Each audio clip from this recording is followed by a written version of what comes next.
Tara Lynn Rose, who is a financial fitness coach with Cal Coast Credit Union, and she's going to get us started.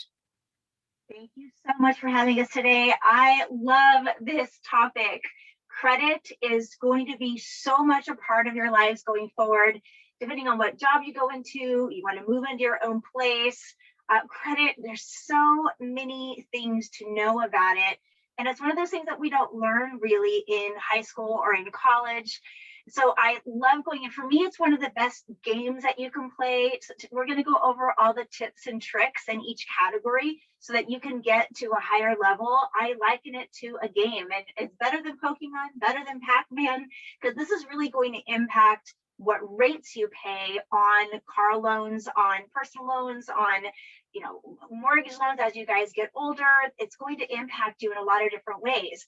If you're going into a job like law enforcement, FBI, police, that is actually going to impact whether or not you can even get started, because if you have a poor score, there's kind of a level of responsibility to them and they want you to take care of that first. If you want to go into the military, they like to have good credit scores. If you want to go into a job where you're handling a lot of money, they want good credit scores. So that's what we're going to be talking about today, is credit scores, how it is calculated, how you can improve it. So what I'm going to do is share our PowerPoint on the screen. Give me one moment.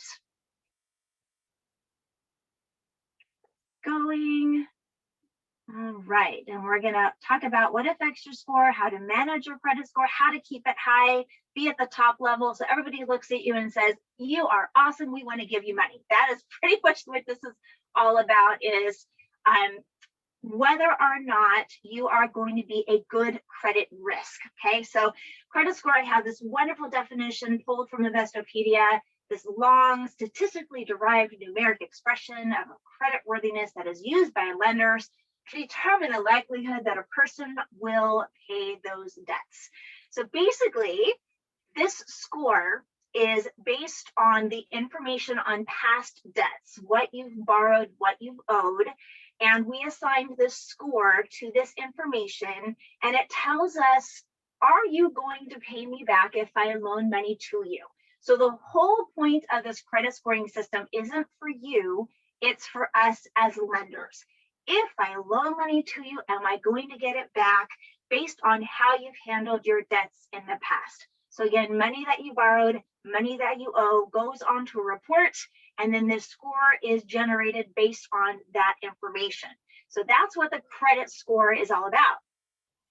So we're going to start off with, I'm going to go right into a pop quiz, and we're going to use that chat to answer these questions. And so what I want you to answer, the main credit bureau that lenders use is Vantage Score. Is that true or is that false? So in the chat, go ahead and put down tier F, true or false. Is Vantage Score what lenders use to make their lending decisions? Is that the scoring system that you've heard about that most of us lenders use when we make our lending decisions? There's a lot of different things out there. So I'm going to see what you've heard so we can kind of dispel some of those things that you've heard. Is this true or is this false? Go ahead and throw that in the chat for me. And let's see if we can get an answer in there. Melanie, F, false. Thank you. Anybody else? F, thank you. Sam, thank you. That's fantastic. So if you guys don't know the answer, go ahead and look in the chat. F is the correct answer. Vantage Score is a scoring system that's out there. It's actually, if you go to Credit Karma, if you guys have heard about that, it uses a Vantage Score system and it gives you a score, but it's not the score and not the credit bureau. That's not what we are using as lenders. So I'm going to go to the next screen. We're going to talk about, these are the three main credit bureaus out there: Equifax, TransUnion, and Experian. So these are three companies that do exactly the same thing, right? It's like Pepsi-Cola and Coca-Cola. It's the exact same thing, but they have different formulas. They have different ways of putting the information together. So Equifax, TransUnion, Experian all gather information on how you paid your debts in the past. They put it on a nice, neat report, and then they sell that to us as lenders. So these, we're going to use usually one of these reports with all of this information, and that's how we're going to make our lending decisions. And with that credit report, we're going to generate a score. And this scoring system that most lenders use is the FICO scoring system. So Fair Isaac Corporation is the company that came up with this scoring system back in 1956. We have been using this. 90 to 95% of lenders are using the FICO scoring system. So again, I love Credit Karma. It's a great resource. You're going to get an updated report for TransUnion and Equifax every single day, but it's using a different scoring system than what lenders use. So you get a general idea of how your actions are impacting your score, but it's not going to be the score that lenders are using. So I want you to be aware of that there are different scoring systems out there. Most of us lenders use the FICO scoring system.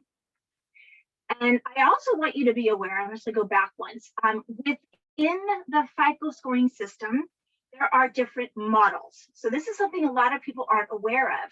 It's like having a 2010 Toyota Camry versus a 2021 Toyota Camry, right? It's the same car, same model, does the same thing, gets you from point A to point B, which is the main function of a vehicle, but the newer one has heated seats and GPS.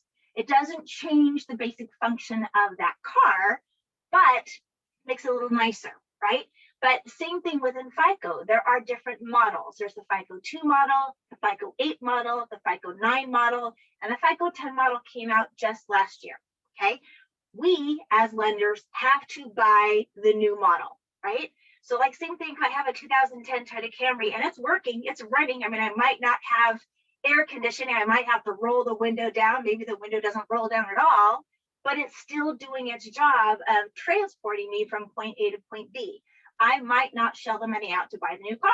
I mean, heated seats is nice, but it's not important to the function of getting you from point A to point B. Same thing with the FICO models. So FICO 9, that model came out in 2014. California Coast Credit Union didn't buy it until 2019 because we had the FICO 8 model. We were making good lending decisions. We weren't taking huge losses. We didn't really have a reason to buy the new one. Finally, 5 years later, we bought the new model. FICO 10 just came out last year. We're probably not going to buy it anytime soon because we just bought the other one a couple of years ago. So you can have the exact same Experian report on the exact same day, and two lenders will have two different FICO scores because one's using the FICO 8 model and one's using the FICO 9 model. So whenever you go out and apply for anything, you're going to ask three questions. One, which credit report are you going to use? TransUnion, Equifax, or Experian? Two, which scoring system are you using? Most of us use FICO scoring, but you want to just ask that question anyways. And then three, which model are they using? So all these different combinations, you're going to have a lot of different variations on the scores that you get. So I just want you to be aware that we have different scoring systems, different models. FICO is the one that most of us use. So California Coast Credit Union, we use the Experian report, we use the FICO scoring system, and we use the FICO 9 model. So I do have a handout that I'll be sending out to everybody that goes over the main differences between the FICO 8, the FICO 9, and the FICO 10, so that you guys have that information going forward. So here's another quick question. Too many addresses. We're going to talk about what affects my credit score. So too many addresses on my credit report is going to drop my score. Lenders are going to look at that. It's going to lose me some points on my credit score. So do you guys think that's true or false? What have you heard about this too many addresses? Have you guys heard anything about this? Too many addresses is going to hurt my score. It's a red flag for us. So we have a couple of answers in there. And I hate to tell you, be the bearer of bad news, that's actually false. So we are going to see the addresses. So whenever you apply for a loan or something and your full report is pulled, they do keep a record of that request. And it's going to keep a record of the address, the phone number, where you're working, and all that will show up on your report. But it doesn't impact the score. It's just a way for us as lenders to help fight fraud. So if someone who's 80 years old comes in and they're using a phone number or a name or a social, and it pulls up and it says they've lived here for 20 years, but we don't have any record of it, that's a red flag for me as a lender. It doesn't affect your score, but I am going to see it and I'm going to ask questions if it doesn't match. Okay, so addresses doesn't affect you. Thank goodness, because I've moved every 2 years for the past 20 years. There is a long list of addresses on my report. It does not impact my score. So I like that one because there's a lot of false information that goes around, and I want you guys to be aware of this. So we're going to go over what does impact your score. And this is the FICO score. So the Vantage score is a little bit different, but this is the FICO score, and it's really the most important one. So that's what we're going to go over. So your FICO score is based on 35% payment history, 30% how much you owe, 15% length of credit history, 10% new credit, and 10% is variety. So we're going to go into each category and tell you the tips and tricks in each one that's going to help you understand what's going to impact your score. So we can dispel all the disinformation that's out there. So 35% of my score is based on payment history. And this really is the most important part of whatever you are doing with your credit. When you borrow money, what we care about most as lenders is that you're paying us back, right? That's really the most important part. The whole point of the scoring system, am I going to get my money back? So it's, do you make your payment on time? Yes or no? You don't get more points for having a bigger payment. You don't get more points for making 5 payments in 1 month, right? So you sign a contract with a creditor and you agree to pay a minimum amount every single month. As long as you pay that minimum amount, you have fulfilled your contract, and we're going to send a green check mark and say, yes, they paid their minimum payment on time. It's just a green check mark, or if you didn't, you get a red X, right? So it's not they paid $20 more. It's not, you're not getting more points for that. It's just the contract that you sign. And so if I have a credit card and my minimum payment is the balance or $25, whichever is greater, that's pretty normal for credit cards. If I go charge $1 and I pay that off, I fulfilled my contract. That payment is going to get reported to the credit bureaus as on time, and I'm going to get just as much credit for that dollar payment as if I maxed out a $5,000 limit credit card and paid it off in full every month. Okay, we don't care how big that minimum payment is. It's just, did you make your payment on time? That's it. That's all we care about. Super black and white here. And I want you guys to understand how big of a deal it is if you're late. People are like, oh, I was only late one time. It's not a big deal. It is a huge deal to us as lenders.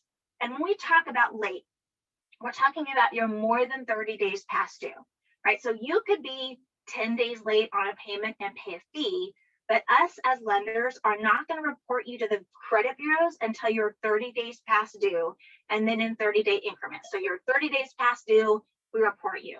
You're 60 days past due, we report you. So understand how this hurts you. 850 is the top score that you can get with FICO. 750 and above is the A+ premium platinum. We love you. We're probably going to give you whatever you ask for because you paid everything back. 700 is still a good score. So if you have one payment that is reported to the credit bureaus as 30 days past due, you are going to lose 40 points in that score. For us, that is a 2-tier drop. You would go from 9% on a car loan to 6%, or 6% to 9% is the difference. It's a really big deal to us. And I want you to understand why. This is all about this risk for us as lenders, right? If you're 30 days past due, that means that I, as a lender, am paying someone to call you to find out when you're going to get that payment in. We are sending letters, we're paying postage like, hey, your payment's due. Are you going to get that in anytime soon?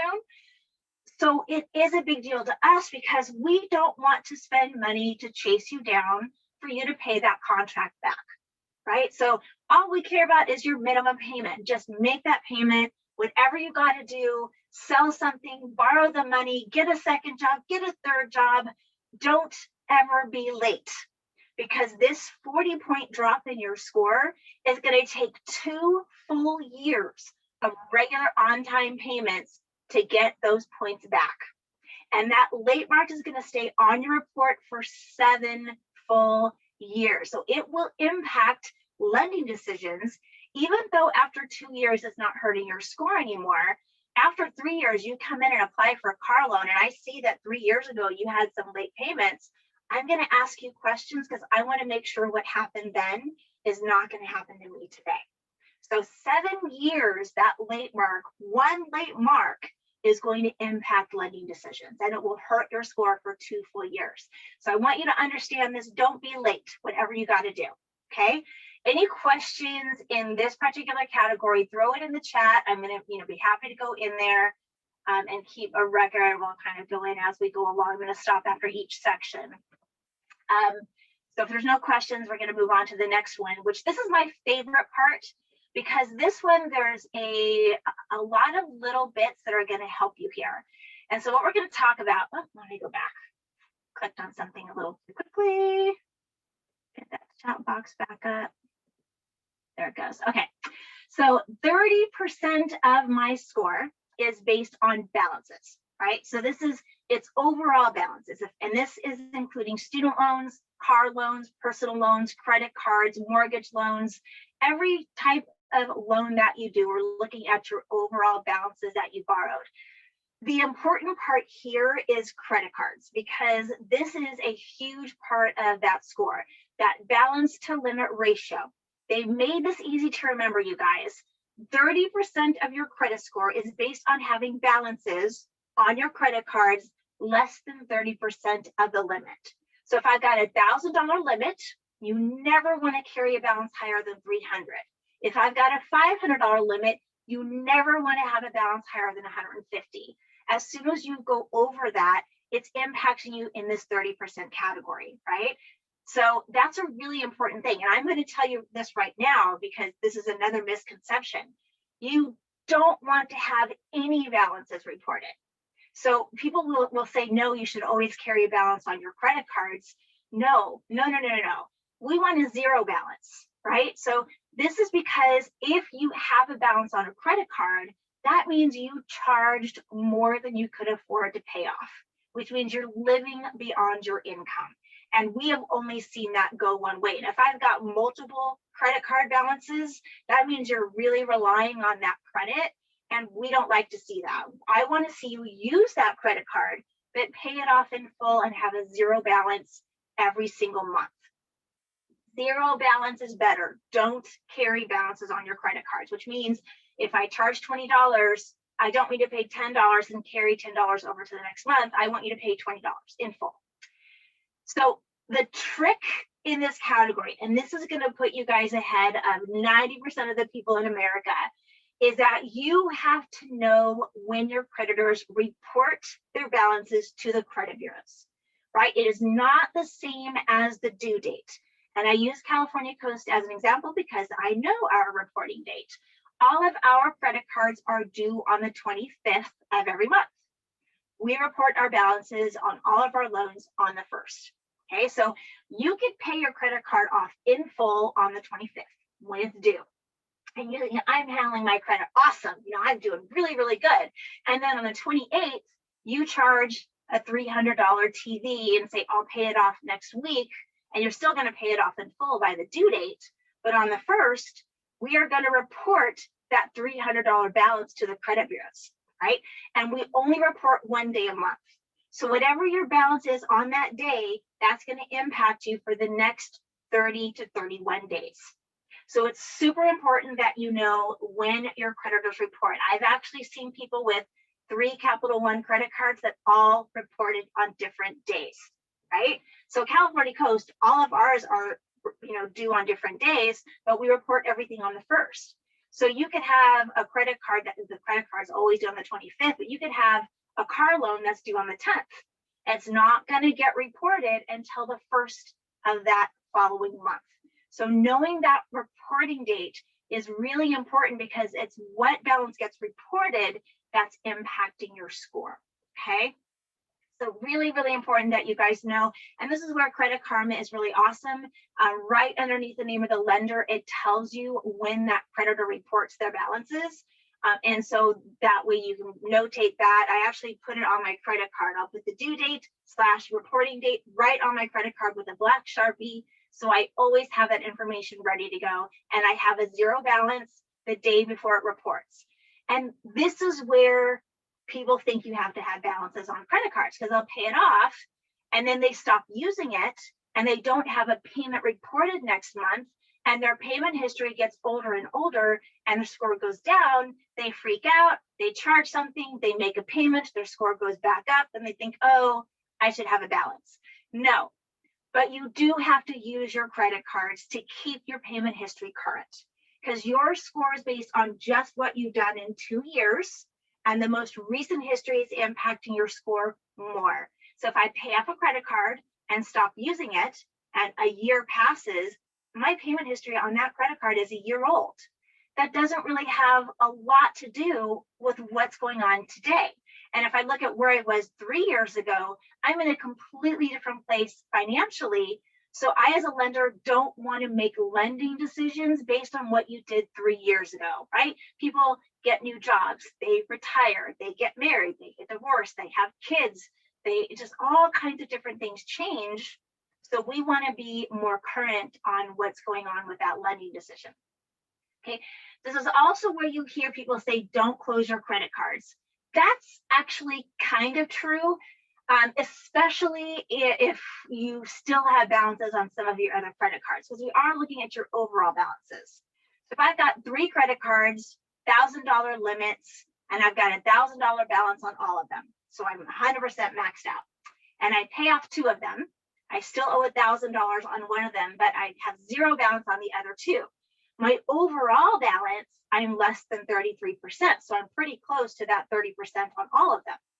But if I close those 2 credit cards I paid off, now I'm maxed out on the only credit card I have left. That's going to hurt my score.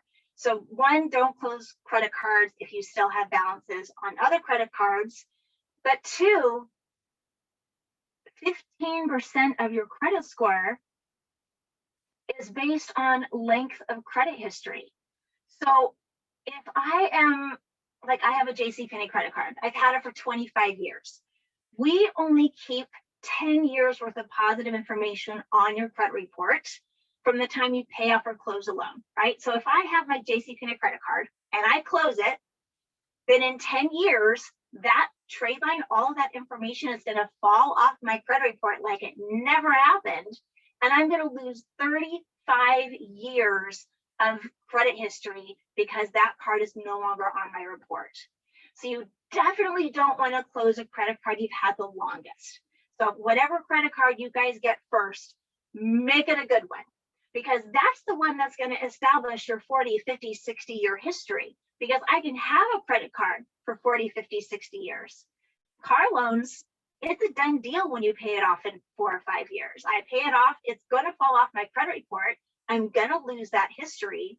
So a credit card is really the only way I can build my length of credit history to those really long time frames. Okay, so just understand, don't close a credit card you've had the longest. Understand that your length of credit history is 15% of my score. So when you're just starting off, you guys are not going to be able to have 700 credit scores. You have to build your length of credit history. So just be aware of that. We're also looking at average length of credit history. So this goes where people say, don't open a lot of loans in a short period of time. Every time you open a new loan, you lower your average length of credit history. And if you're just starting off, you're opening one every 6 months, that's really going to hurt that length of credit history. So just don't apply for a lot of loans in a short period of time, because that can hurt your score in this category. This is a really easy category. It's, length of credit history, average history, longest history. Nothing but time is going to help you with that. The next category is inquiries, new credit, things like that. So what we're looking at here, let me get the chat going so you guys can, I don't know why it shows up sometimes and sometimes it doesn't. Open. Come on. Oh, okay, I'm just gonna go back to it in a second. So this is every time you apply for credit and your full report is pulled, it's called a hard hit request. So you apply for a car loan, they pull a copy of your Experian credit report. Experian's going to keep a record of that request. It's called a hard hit request. Experian's going to put that on the report. it's going to cost you 3 to 5 points. Every time your full report is pulled, it's costing you 3 to 5 points. Okay, so having a lot of hard hits will hurt your score. If you have more than 3 hard hits on that credit bureau within 6 months, or more than 6 within 12 months, you're going to lose up to another 10% of your credit score on top of the 3 to 5 points, because it's a red flag for us as a lender. Why are you out there applying for 6 credit cards?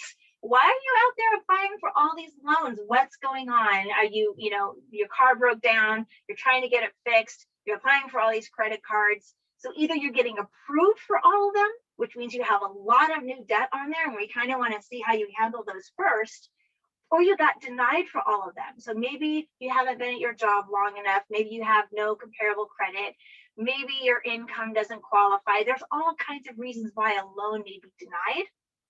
And that's a red flag for me as a lender. If there's a bunch of new hard hits and no new loans, what's going on? We're going to look a little more closely at the application. So a lot of hard hits in a short period of time is a bad thing for us. There are 3 exceptions: car loans, mortgage loans, and student loans. So you go get a car at a dealership and they send your application out to 10 different lenders trying to get you a good rate. It only counts as one. You're still going to lose the 3 to 5 points for each hard hit, but that 3 within 6 or 6 within 12, if it's all for a car, we know you're not trying to buy 10 cars. We get that. So a lot of car loan inquiries within the 45 days is only going to count as one in that additional 10%. Again, still losing 3 to 5 points for each one. So what I recommend is when you're ready to go buy a car, get a pre-approval from your bank or your credit union, take that with you, and don't let the dealerships pull your credit. You're probably going to get a better rate at the credit union anyways. So come look at what our rates are, do the application, take that pre-approval letter with you. Don't let them pull your credit, so we're not losing all of those points on the hard hits. Soft hits. So you're going to see this on your credit report too. This is when you pull your own credit. You can pull your own credit 20 times a day. It does not impact your score. That's one of the common misconceptions, is people think if they pull their credit, it hurts. It's not. That's called a soft hit. Do it as often as you like. I'm going to give you some resources that I want you to sign up for so that you can keep track of what's going on. It does not hurt your score. You might get pre-approvals in the mail. Congratulations, you've been pre-approved. That's a soft hit until you apply, and then it turns into a hard hit. Okay.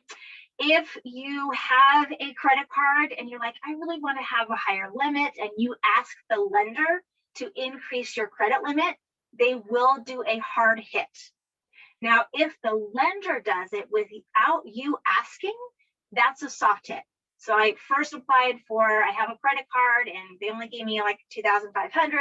And then I used, paid off, used, paid off, used, paid off.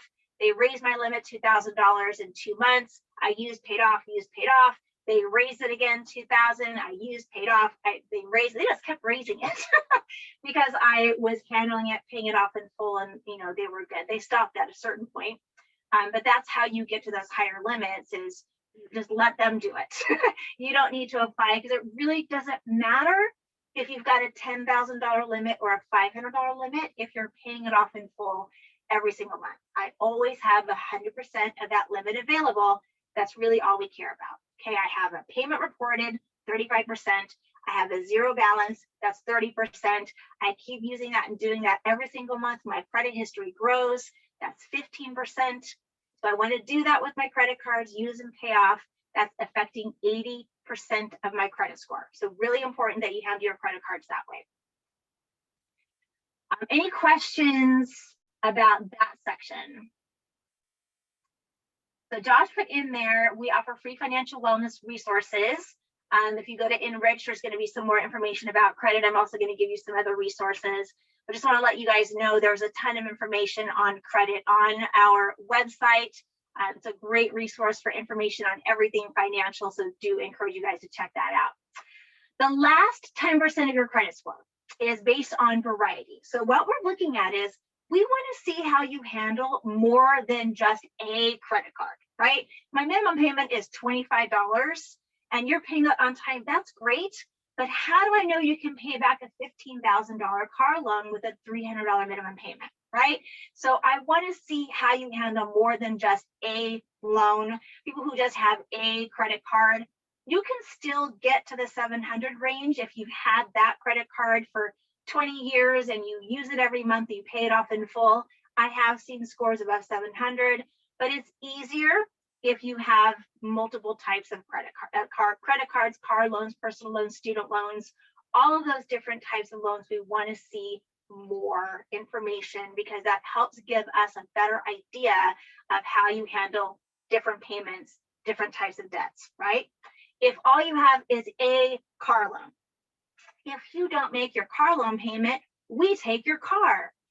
Whereas a credit card, you might buy tickets to go to Hawaii and then come back and you don't pay us back. I can't take your trip back.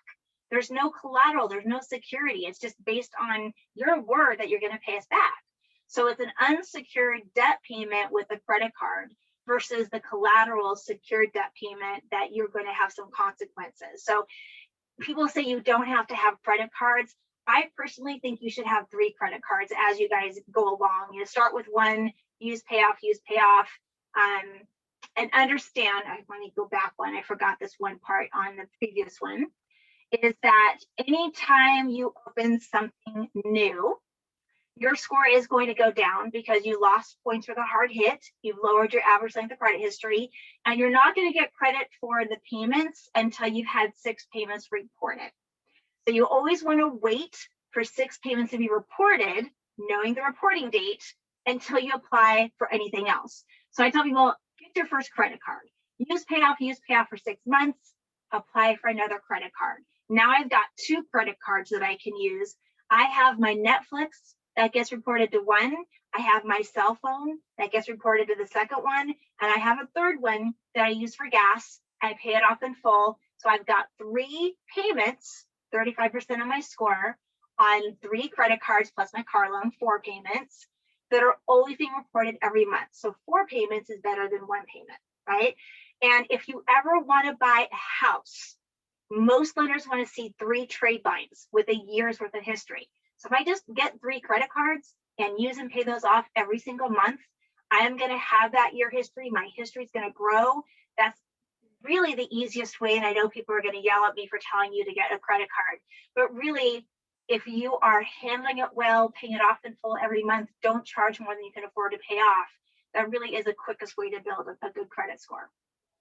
All right, so pop quiz, let's see who is listening. What doesn't impact your credit score? A, annual income. B, length of credit history.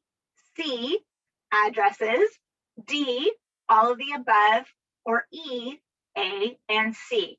So in that chat, what is it that you think doesn't impact your score? So the 5 things that we've talked about. Awesome. Thank you guys so much. So E, yes, annual income doesn't impact your score. It's payment history, balances, length of credit history, inquiries, and then the variety of debt, right? So annual income doesn't affect your score. It may affect how much you get approved for. And addresses, we talked about that, doesn't impact your score at all. So length of credit history, yes, does impact your credit score. It's the only thing on here that does. Okay, so very awesome. We're going to go to the next one. So when you're just starting off, it's really hard to see your credit score. Like if you don't have any history, you don't have a credit report, you don't have a credit score, I still want you to go to this website, annualcreditreport.com. It is the only federally backed website where you get 1 free copy of all 3 credit bureaus every 12 months. And I want you going here, even if you've never applied for anything, because what we find is people who had their IDs stolen when they were babies, and these criminals go and use those social security numbers and apply for all kinds of fraudulent activity, and it shows up on the credit report and you don't know about it until you go apply for your first car loan. So I do want you to go get free copies of all 3 of your credit reports. There is no cost. You do have to go in 3 times and go in for each one. It doesn't pull all 3 at the same time. It's kind of irritating, but you go to this website, pull all three of your credit reports, look at what's on there. It's the TransUnion, Equifax, and Experian. It's a really great source, one free. Once you have credit established, I love these websites. Credit Karma, this has actually changed as of the last 2 weeks. The Credit Karma is going to give you Equifax and TransUnion reports and estimated scores. It's updated every day.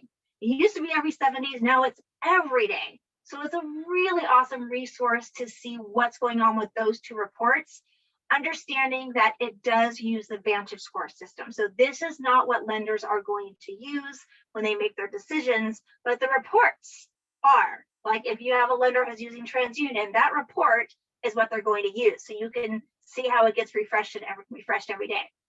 Experian.com, directly from the source, directly from Experian, you're going to get a copy of your report.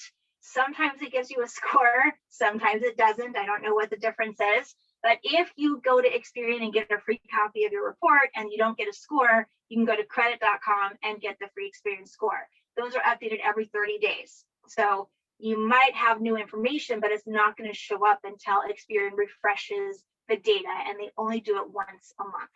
But these are really great websites, you guys. It's free, no credit card required.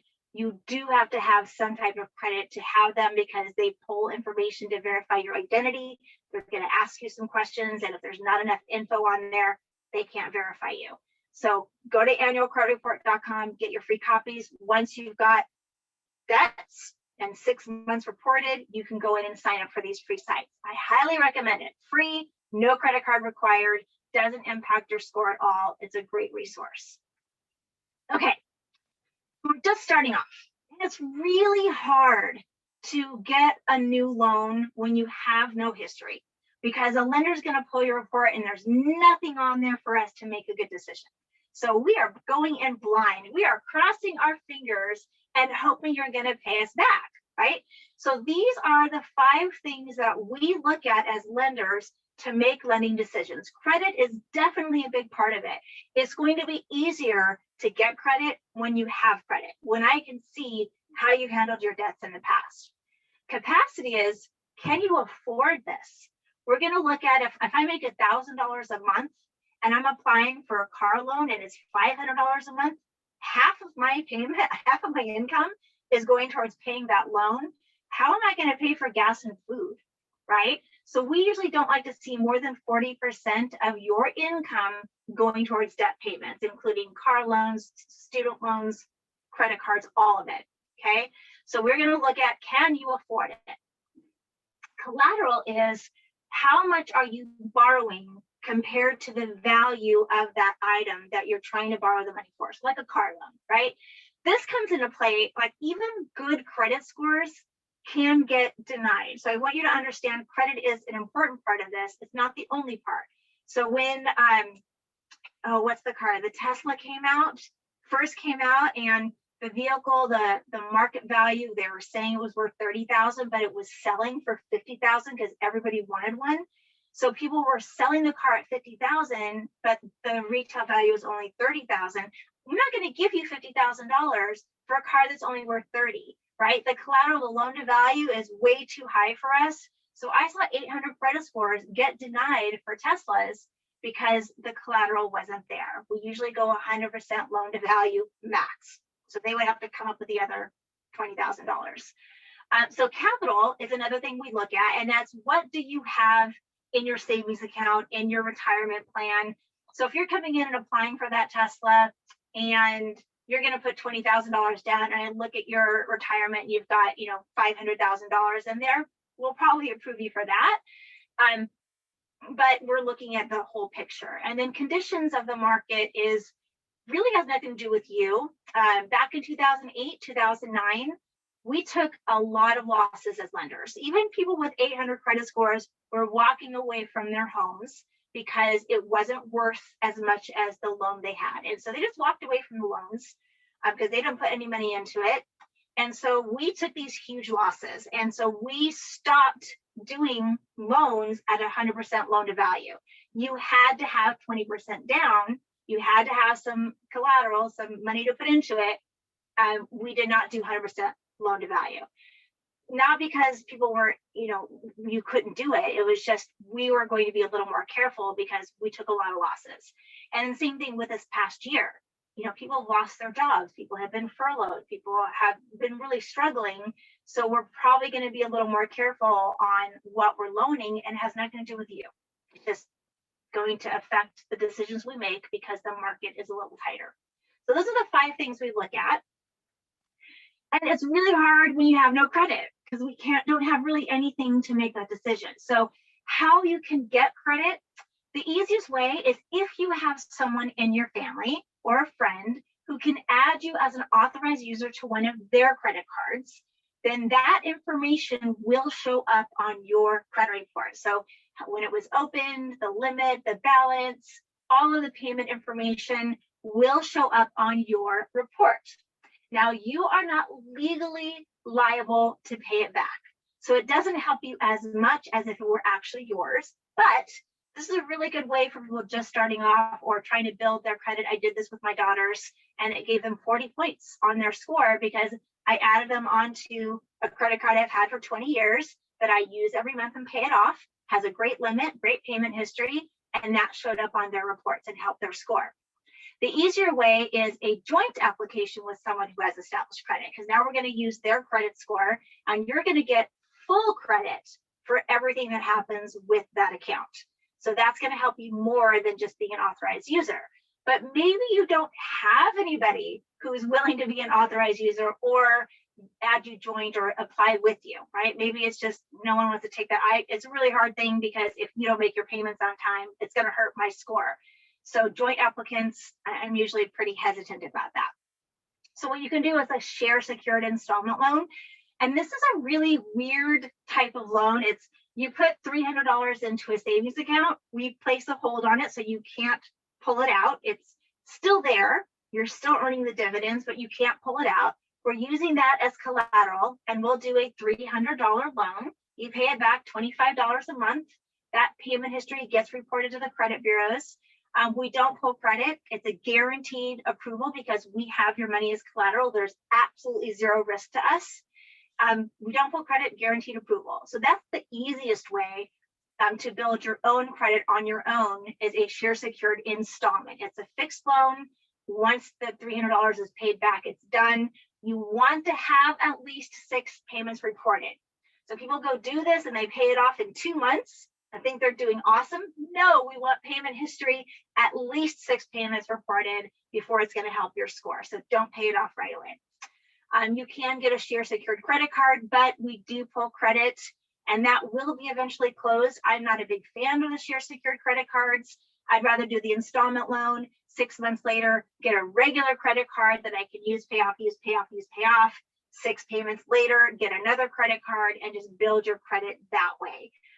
The share secured credit card, we hold money.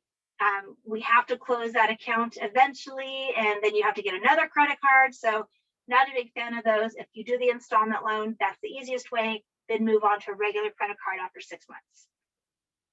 Okay, how to build credit. Pay your bills on time. Don't be late. The most important thing you can do is always make your payments on time, whatever you got to do, okay? Don't ever charge more than 30% of that credit limit, so you stay under that limit. I mean, I want you to have a zero. I don't want you to ever charge more than you can pay off, but don't charge more than 30% because that's 15 to 20 points on your score. Use your credit cards at least once every 6 months to keep that payment history current so they don't close you. If you don't use a credit card for 2 years, that lender may close the account because they're sending out statements, they're monitoring it, and it's costing them money. And if you're not going to use them, they don't want to keep it open. So they'll close it due to inactivity after 2 years. So just use it every 6 months at least. If you use it monthly, that's better. Don't close out the credit cards you've had the longest. Spend less than you make. Plan ahead for getting tires on your car, so that I can charge something on my credit card but pay it off right away. I don't want you to carry balances on your credit cards, and saving and planning ahead is really important for that. Okay, that's it. We learned a lot, right? You guys, This is a lot, but I'm going to send you a handout on what affects your scores. It's going to go over all those tips and tricks in each category. I'm going to send you the FICO scores, the differences in the FICO scores. I'm going to send you some information on the 5 C's of credit, so you have a handout on that. Here's, again, that great resource, our enrich.org, tons of information on credit. I'm also going to recommend that you guys, when you sign up for Credit Karma or go to credit.com or go to Experian.com, there's a lot of great information on there about credit. So you can look at some articles on other financial fitness experts and credit experts, and they can kind of guide you through some of the common questions. I hope I've covered most of them. I feel like if you follow all these guidelines, you will have a good credit score. And I kind of went away from the phone numbers. So if you have questions, guys, throw it in the chat. We're going to send you an email. You'll have my direct phone number. I want you guys to call. I want you guys to use us as a resource. There's all kinds of stuff that are going to come up with your credit, and we'd love to be your resource for that, to help you get credit, keep credit, get to those high credit scores more quickly. You can share the handouts with absolutely anybody. We recommend, I wish everybody in the United States had a copy of our handouts. If you want to unmute at this point, you can. How old do you have to be to get a credit card? Fantastic question. 18 years old, because you are signing a binding contract, and in the United States, until you're 18, you can't legally be held liable for any contract before the age of 18. So 18 years old, as soon as you can get that credit started. You can't sign anything until 18. So that's usually the starting point.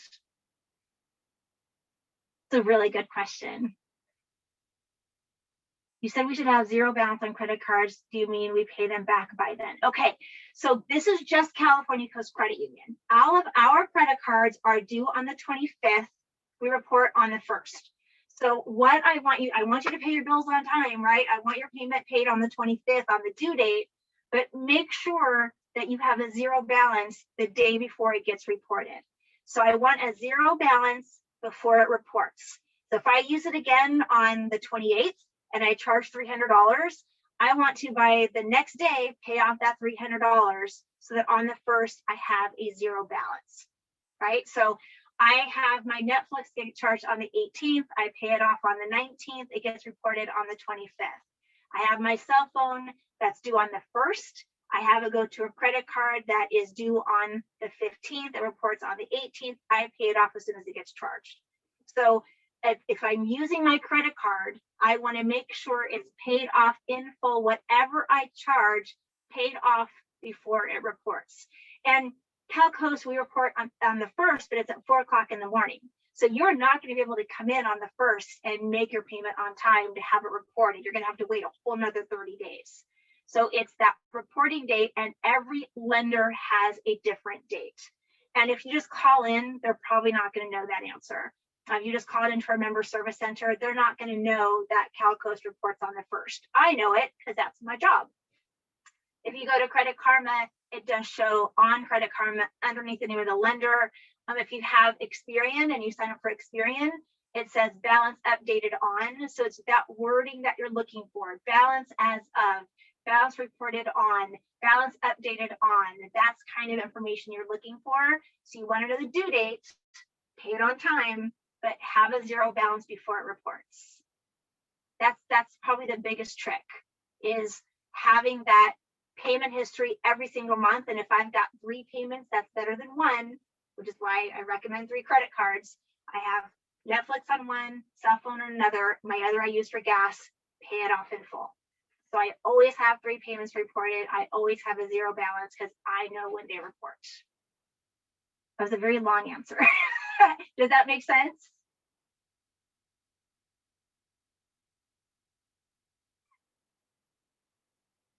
I know credit is like so in depth, so much information out there.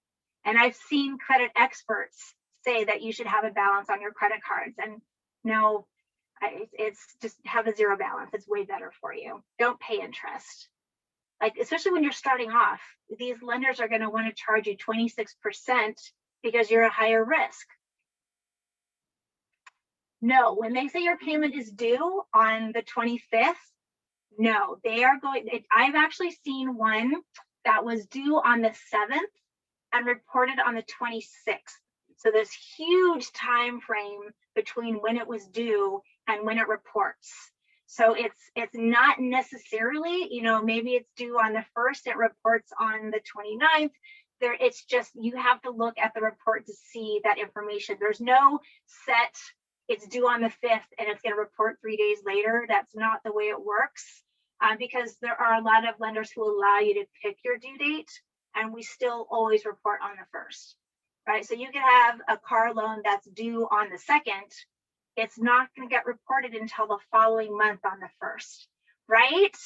That's my favorite information that helps members, because that reporting date is so vital to your score and understanding. So people will go pay off their car loans, and then they want to go buy a new car and they pull their credit and it's still showing up on there because it hasn't been reported yet. That reporting date is huge. So know when your lenders report. That's going to be probably the biggest important thing I can tell you. And don't carry balances on your credit cards. Honestly, I have seen a $10 balance on a $10,000 limit that didn't get paid off in time, and it cost them a couple of points on their score. Any balance at all is going to cost you some points. Doesn't matter how big the limit is, but it's even worse if I've got, say I charge $100.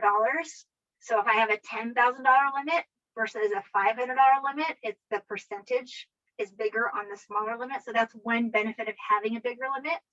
But if I'm paying it off in full, it doesn't matter what my limit is. I'm not getting more points for having a bigger limit. I'm looking at that percentage.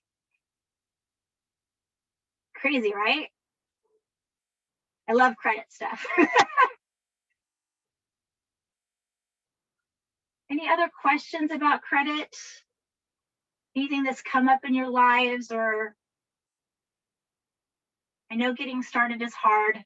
I do feel like that share secured is the best way for you guys to do. So as soon as you hit 18, go get that share secured loan, $300, save that up so you can do it as soon as you hit 18.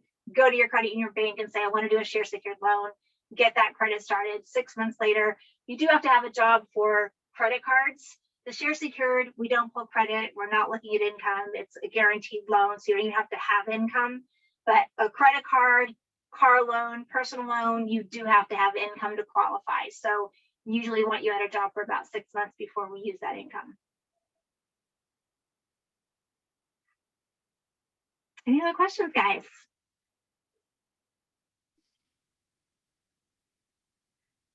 All right, well, thank you. Oh, is there another question? And feel free to unmute so you can ask it, so you don't have to type it out, unless you want to. If I get a gift of money,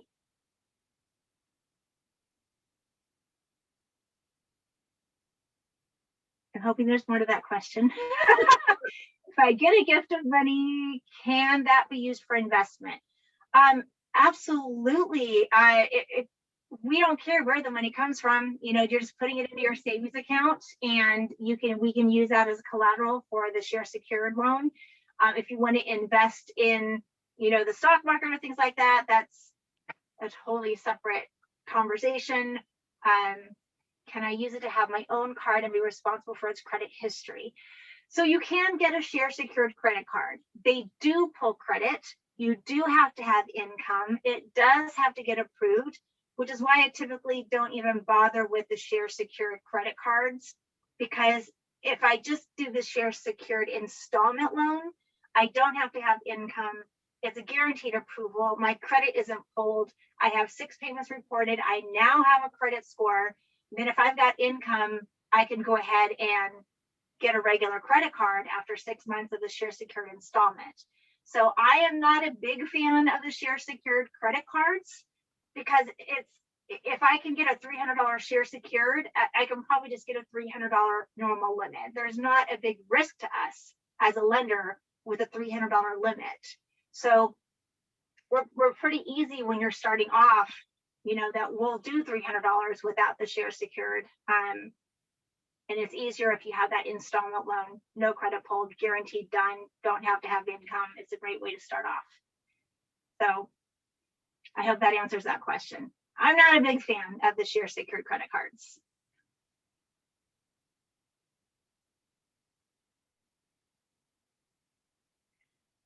All right, any other questions?